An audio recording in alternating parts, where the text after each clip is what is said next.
needed rescue, my sin was heavy, but chains break at the weight of your glory. I needed shelter, I was an orphan, now you call me a citizen of heaven. When I was broken, you were my healing, now your love is the air that I'm breathing. I have a future, my eyes are open, 'cause when you call my name, I ran out of that grave, out of the darkness, into your glorious day. You called my name, and I ran out of that grave, out of the darkness, into your glorious day.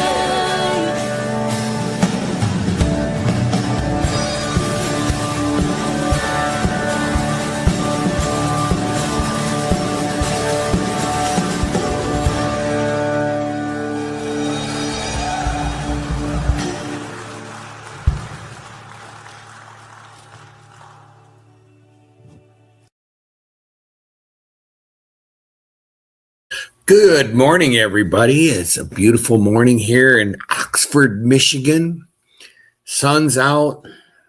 It's been really nice the last couple of days. It's Sunday was beautiful all day, and then yesterday was nice. I got to do some yard work and little things, right? It's great. I'm glad you're with me this morning. It's time to get back to studying, right? It's time to see what we got. Let's see who's with us. Let's do that first. Ken Gooch is here. He, bright and early, he said, "Good morning, fellow brothers in arms." Oh, that's just me. And then there was Chris Connolly. Good morning, Chris. Pastor Tom's here. He says, "Good morning, Rooted Elder Steve and Rooted Men." Yeah. And Bert says, "Good morning, gentlemen." And no Chuck. Okay. See, when somebody's on there every day, you miss them when they're gone, right? Good morning, AJ. Nice to see you here, man. I hope your trip in Greendale was fun, right? It's nice to see family and hang out and enjoy your week. 2 Corinthians 11, verses 1 through 8. Oh, good morning, Dave Donnelly. Good morning. Good morning. All right, let me get back to work here. You ready? We're going to go to 1 Corinthians 11, 1 through 8. And I can't read a thing. All right. I wish you would bear with me a little foolishness. I titled this broadcast today that. That's because I love this aspect. Paul is maybe being a little chippy, a little sarcastic here. I wish you would bear with me a little foolishness. Do bear with me. For I feel divine jealousy for you, since I betrothed you to one husband and present you as a pure virgin to Christ. He starts out with some scholars have labeled it his fool speech. He's addressing the criticism of his speaking and teaching. He's probably calling his letter foolishness because this term has been used by his critics, people that are, following behind him, preaching and trying to influence the church. In those days, that probably was a good method, right? The divine jealousy thing is kind of cool because it's not a normal jealousy like an anger or a rage because somebody's chasing your girl. It's more of a godly jealousy where it's out of love and protection. Israel was God's bride, right? He's saying that the church is Christ's bride, and Christ is the groom. Paul is playing a bit of a matchmaker here. He set them up with Christ, and they're married, and now he's trying to make sure that his work is completed or continues. But in verse 3, but I am afraid, as the serpent deceived Eve by his cunning, your thoughts will be led astray from a sincere and pure devotion to Christ.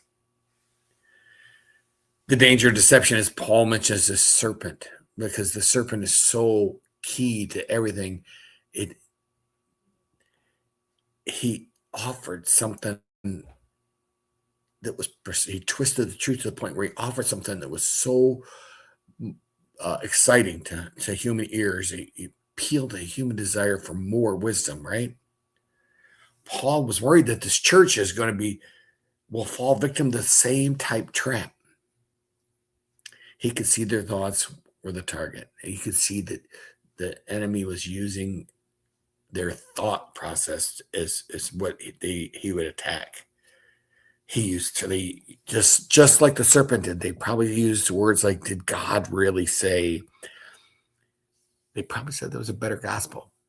That stuff is true today. Jesus isn't enough. Well, it might have been something that you would have heard, and you need, or maybe you need this little bit of extra experience before. And these are all attacks, technically, on the church, but it was probably done for a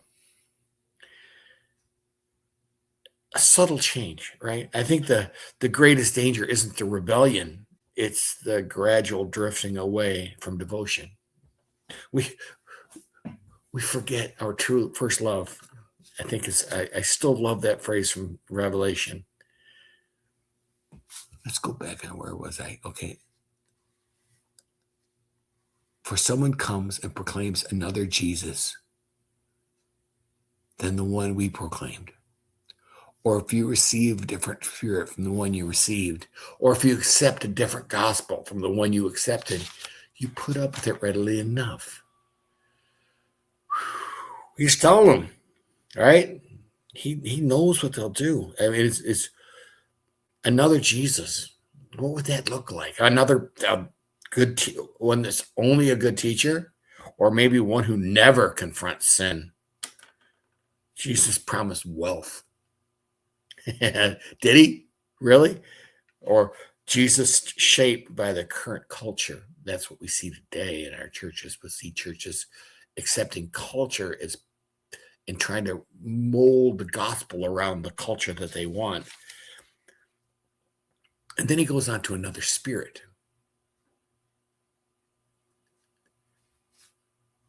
And then, okay, hold on. Where are we at? Okay, you received a different spirit. Yeah.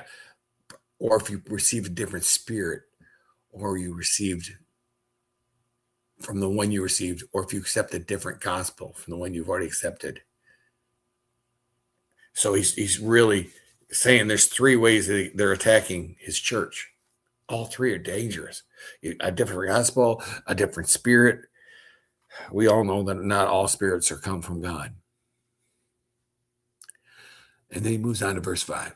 Indeed, I consider that I am not the least inferior to these super apostles.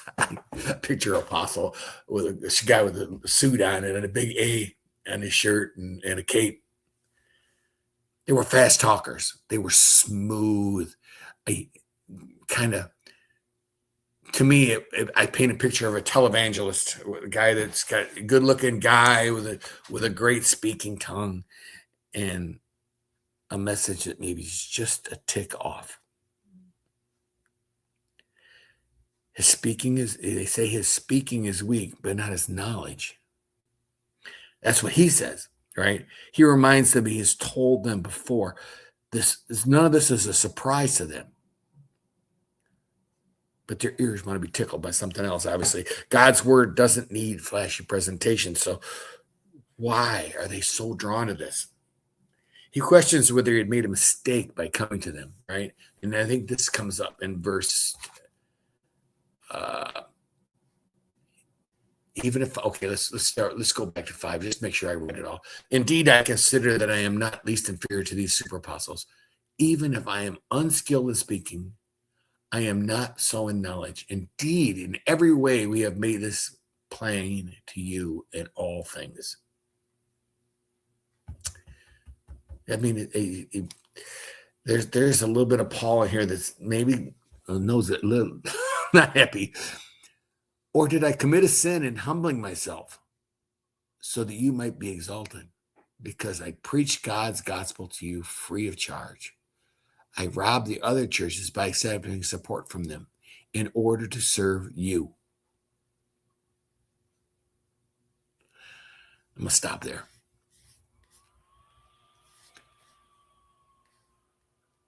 All right. I think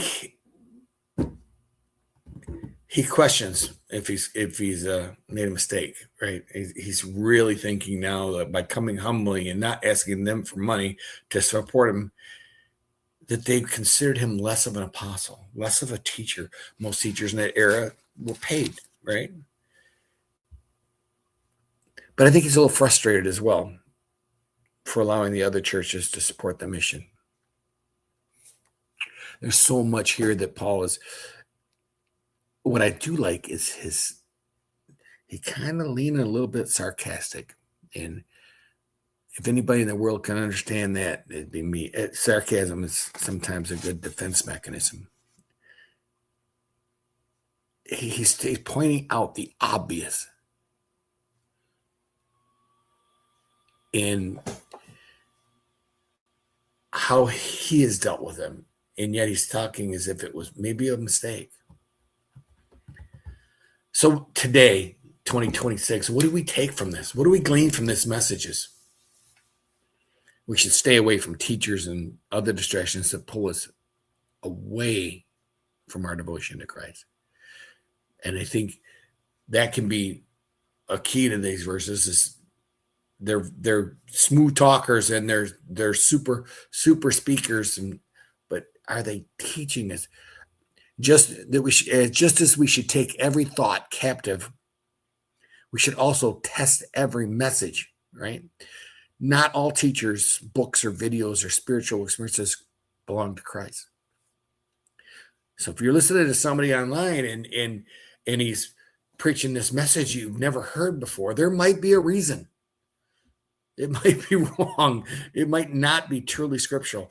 And another thing we can take from this is that truth matters more than the experience.